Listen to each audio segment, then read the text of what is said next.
August 2, 1996. Butyrka Prison, Moscow. One of the oldest and most brutal detention facilities in Russia. A man sits in a soundproof room. No windows. No audience. No last meal. No final words. In Russia, they don't let you pray. They don't let you say goodbye. They take you from your cell, walk you down a corridor, and put a single bullet in the back of your head. That's it. And on this exact date, the state of Russia pulled that trigger for the very last time. The man in that room was Sergey Golovkin, known to the public as the Fisher. He was the last human being executed in Russia before the government slammed the door shut forever. But Golovkin wasn't alone on death row that decade. Before the moratorium froze everything in place, Russia's deadliest killers sat in those cells, some for months, some for years, waiting for the same single bullet. This is the story of the men who sat on death row in the final chapter of Russian executions. The monsters the state almost forgot to kill.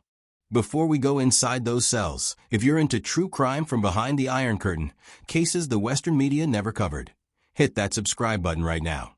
I dig into the darkest criminal cases from around the world, and this one goes deep. Like and subscribe because most of you aren't following yet. Now, let's go back to where this all started. The man who made Russia realize it had a serial killer problem. Rostov-on-Don, southern Russia, 1978. A schoolteacher named Andrei Chikatilo is 42 years old. Thin, tall, quiet. By every visible measure, he is unremarkable. He has a wife. He has 2 children. He goes to work. He comes home. He is invisible. And that invisibility is exactly what makes him dangerous. Between 1978 and 1990, Chikatilo sexually assaulted, murdered, and mutilated at least 52 women and children. Boys, girls, teenagers, young women. He lured them into forests, into sheds, into abandoned buildings. He stabbed them. He gouged out their eyes. He ate parts of their bodies. The Soviet government knew serial killers didn't exist. That was the official line. Serial killing was a Western disease, a product of capitalism and moral decay. So when bodies started turning up in Rostov, the police didn't look for a serial killer. They looked for a regular criminal, an ordinary murderer. It took them 12 years to catch Chikatilo. 12 years. During that time, an innocent man was executed for one of Chikatilo's murders. The system failed over and over again. But when they finally arrested him in 1990, the confession was staggering. 56 kills. He confessed to 56. He was charged with 53, convicted of 52.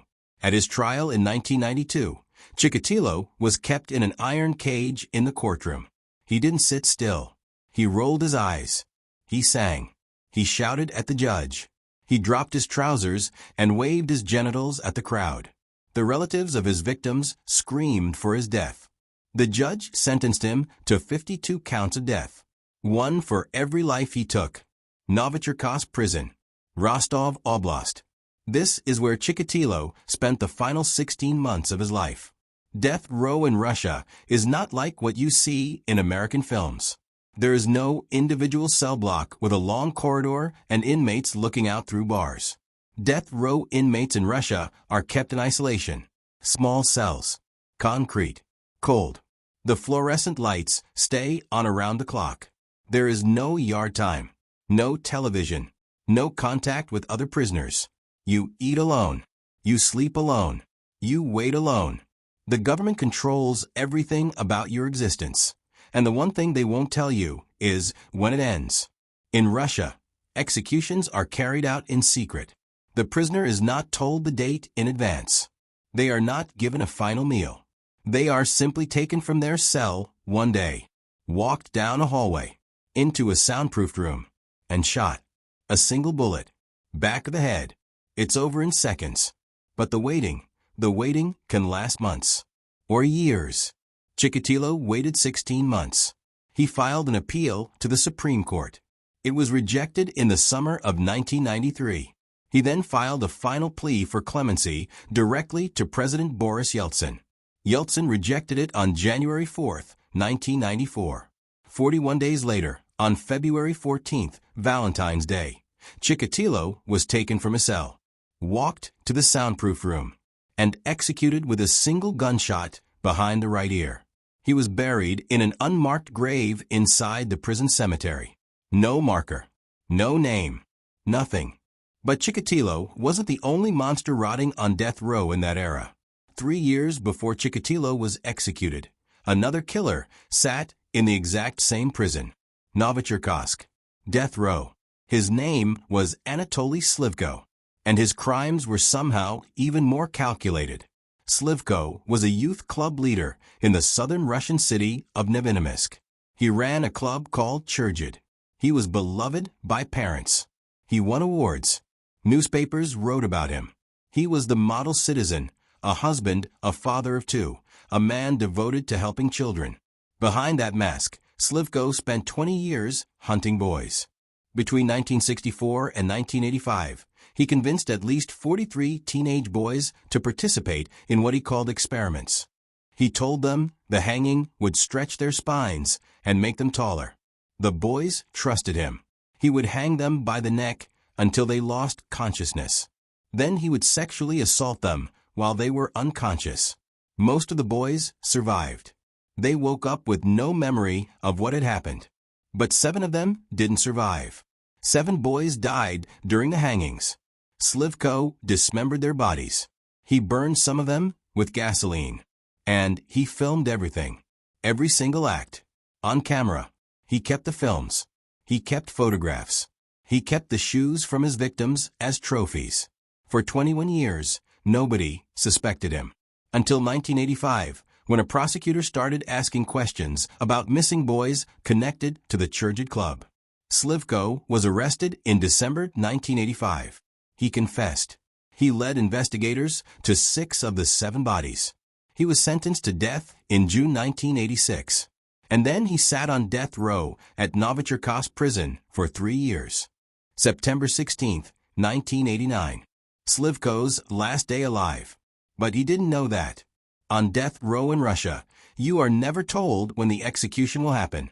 That morning, investigators from the Rostov region came to see him.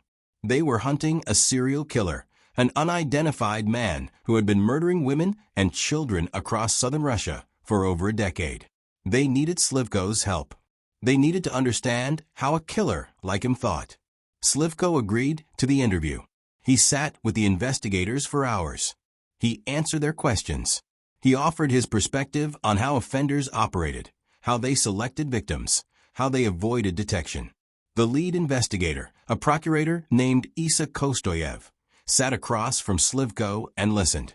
When the interview ended, Kostoyev shook Slivko's hand. He smiled. He told Slivko, "Next time, we'll talk in greater detail." It was a lie. There was no next time. Hours later, the same day, Slivko was taken from his cell, walked to the soundproof room. A single bullet to the back of the head. Done. The serial killer the investigators were hunting, the one they needed Slivko's help to catch, was Andrei Chikatilo. They wouldn't arrest him until the following year. Slivko never knew how the story ended. Now, the last man. The final execution in Russian history. Sergey Golovkin, known as the Fisher, also called the Boa. He grew up in Moscow as a quiet, withdrawn loner. Slouch posture. No interest in girls. He graduated from an agricultural academy and became a horse breeding expert. On the surface, he was a nobody. Unremarkable. Forgettable. Just like Chikatilo. Just like Slivko. The pattern is undeniable. Russia's most prolific killers all looked exactly the same from the outside. Normal. Boring. Invisible. Golovkin committed his first murder in 1986. He lured a 16-year-old boy into the woods near a Moscow train station. He raped him. He strangled him. He mutilated the body. Over the next 6 years, he killed at least 11 boys, all between the ages of 10 and 16. His method evolved. He built a soundproof torture chamber underneath his garage at his dacha, a country property outside Moscow. He lured boys there with promises of fishing trips. Once inside, he tortured them for hours. He hung them. He burned them. He dismembered them. Sometimes he killed multiple boys at the same time. He would dismember one boy in front of another. He had the anatomical knowledge of a veterinarian, because that's essentially what he was. He knew exactly how to cut a body apart. And he did it with precision. The police in Russia were learning. After the catastrophe of the Chikatilo investigation, 12 years of failure, they started paying closer attention to serial patterns. Golovkin's victims disappeared from the area around his workplace, but his registered address was in Moscow proper.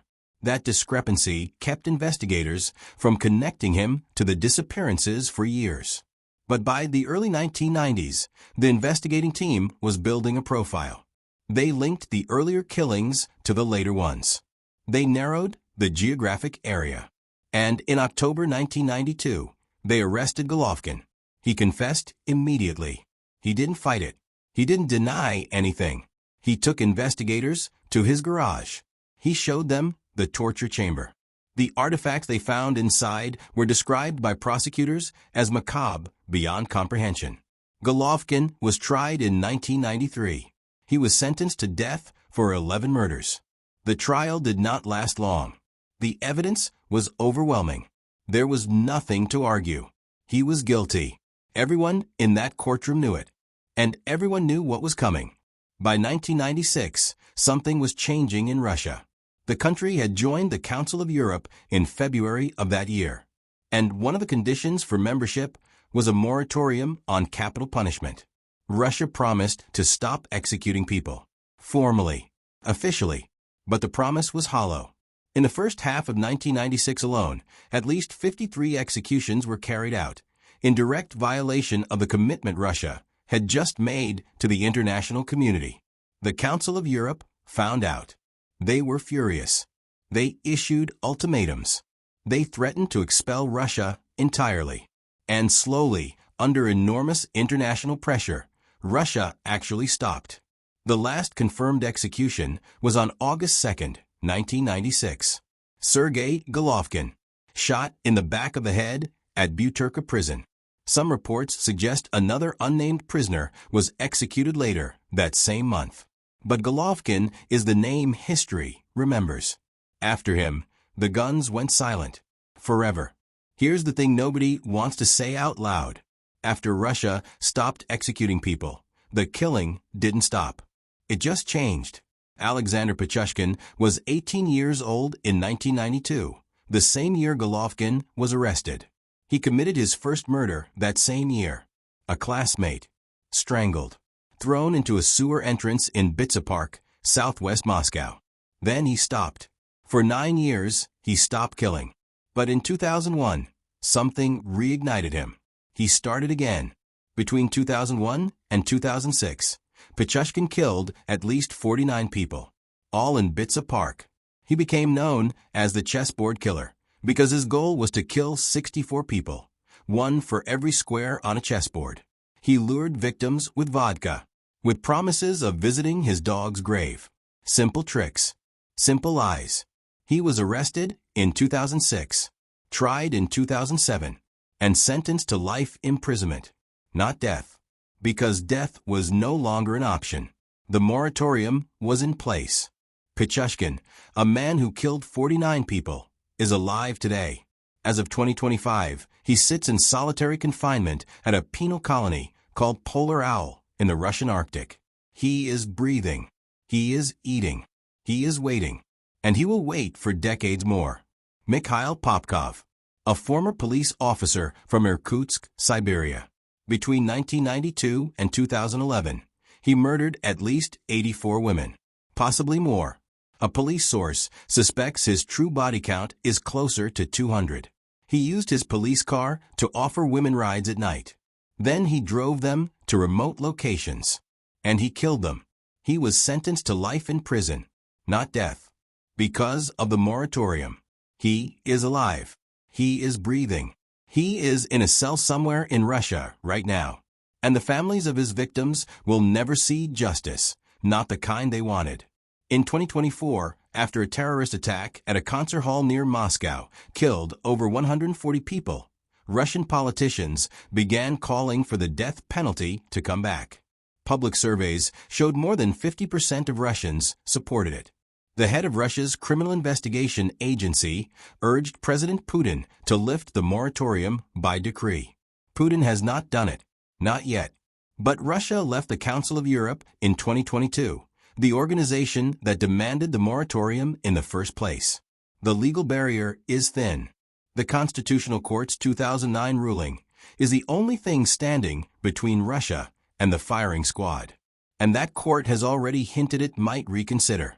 In June 1999, President Yeltsin signed a decree commuting the death sentences of 713 prisoners.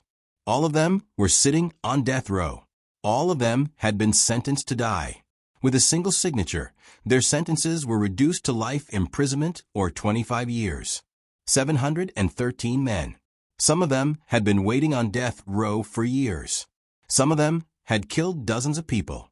And now, instead of bullet, they got a cell, a bed, 3 meals a day. Time to think about what they'd done. Russia didn't abolish the death penalty. It's still written in the law. It's still legal, technically, for 5 specific crimes. Murder with aggravating circumstances. Attacks on government officials. Attacks on law enforcement. Attacks on judicial officers. Genocide. The moratorium is not a law. It's a promise. A political decision. One that can be undone with a single decree. Let's go back to that room. The soundproofed room inside Butyrka prison. The room where Golovkin died. The room where Chikatilo died, not at Butyrka, but at Novocherkassk, in an identical setup. The room where Slivko died.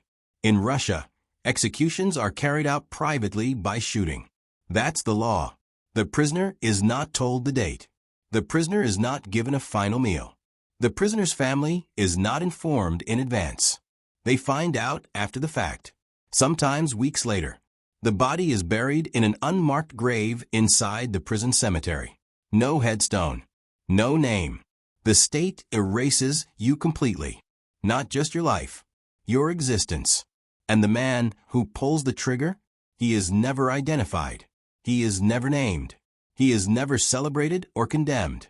He is just a soldier following an order. In the Soviet Union, the men who carried out executions were sometimes given vodka afterward to forget what they had done. One subordinate who worked under the infamous Soviet executioner Vasily Blokhin, a man who personally killed thousands, described the aftermath this way. They drank until they couldn't stand. They washed with cologne up to the waist to get rid of the smell of blood and gunpowder. Andrei Chikatilo, executed February 14, 1994. 52 murders. Anatoly Slivko, executed September 16, 1989. 7 murders. Interviewed by police hours before they pulled the trigger. Sergey Golovkin, executed August 2, 1996. 11 murders. The last man Russia ever killed. After him, the moratorium. After the moratorium, Pichushkin, Popkov, and dozens of others who will never face a firing squad. Russia stopped executing people 30 years ago. But it didn't stop the killing. It just stopped the punishment. If you want more stories from behind the Iron Curtain, the cases the world forgot, check out my video on the worst Soviet prisons ever built. Link on screen. Subscribe, because I cover cases like this every single week. And comment below, should Russia bring back the death penalty? Or did they make the right call? Thanks for watching. I'll see you in the next one.